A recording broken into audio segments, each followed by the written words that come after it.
Hello everyone, I'm here to talk about the new moon in Gemini tomorrow morning, and I'm trying to think where to start. Classic Gemini energy, so many ideas. So one thing I'll say is that we've got a lot going on in Gemini right now. We have Jupiter in Gemini, we have Mercury, and then we have, Mercury's now past Jupiter quite a ways. They were conjunct a couple of days ago, so we were feeling that Gemini, like mental energy expanded, times 10. And we have this new moon conjunct Venus. So Venus is in the underworld. We're at the Venus star point of Gemini. And so this is where Venus goes from being a morning star to the underworld, and then she'll rise again as an evening star. So she's being transformed in this space. And we have some trines to Pluto right now that are really helpful for deep introspection.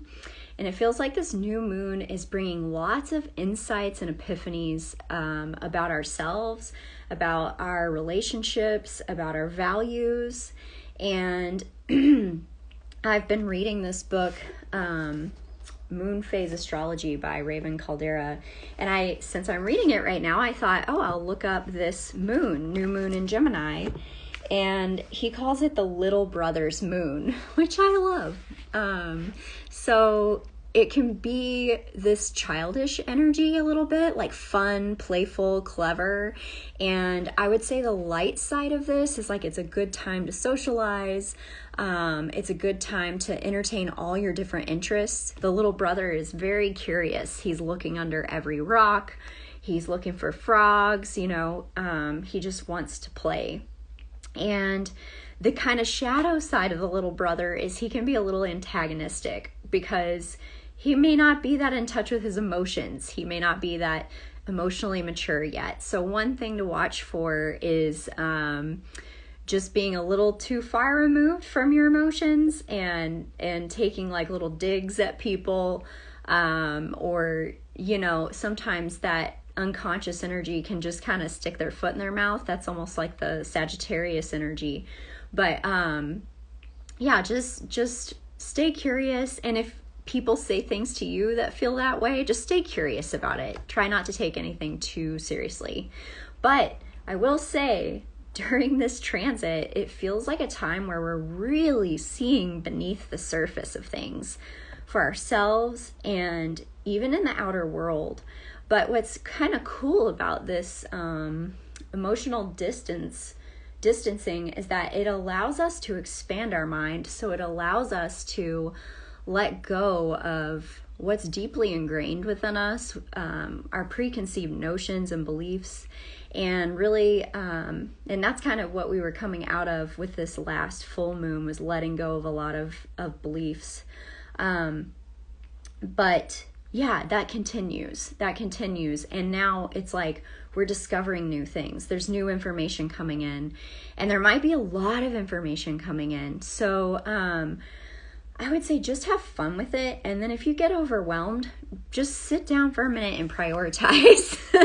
I think it's really good energy right now for grounding, but also like doing whatever work you need to do in like sort of shorter spurts, and maybe taking breaks to, socialize or investigate something that you're interested in. So the Sabian symbol for this new moon, I think, goes really well with the little brother's moon.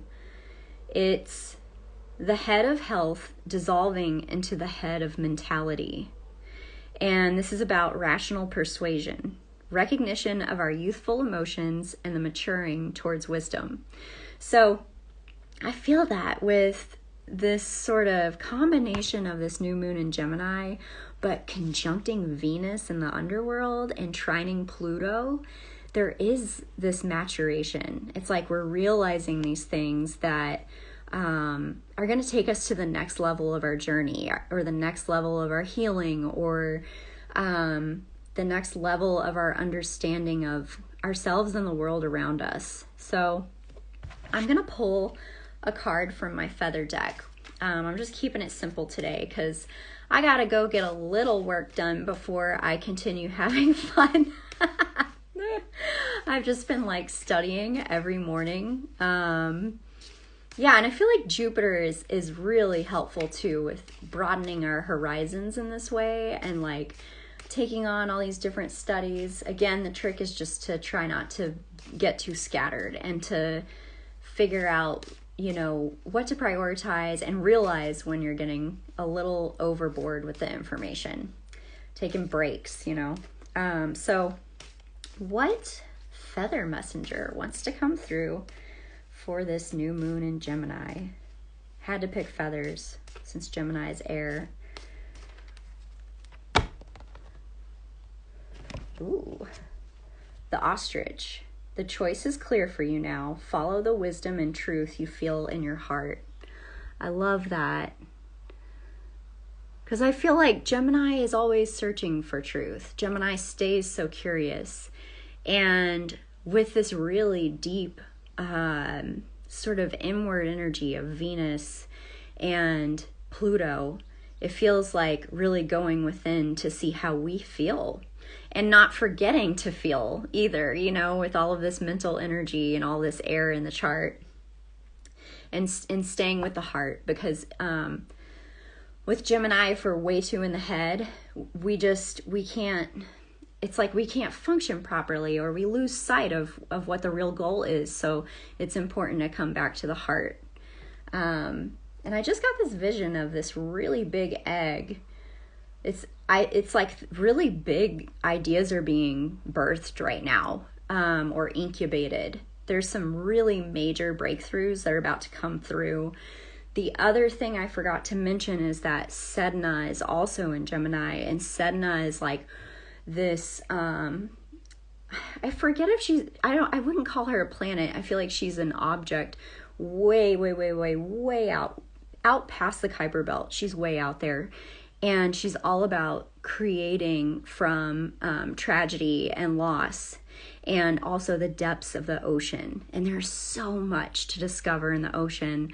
And with her moving into Gemini, this is incredibly creative energy. And also just, I can see us discovering so many deep insights about the workings of the universe, the workings of nature, and all of these things. So that kind of brings you back to the heart too, like studying things that are really worthwhile and light you up, you know?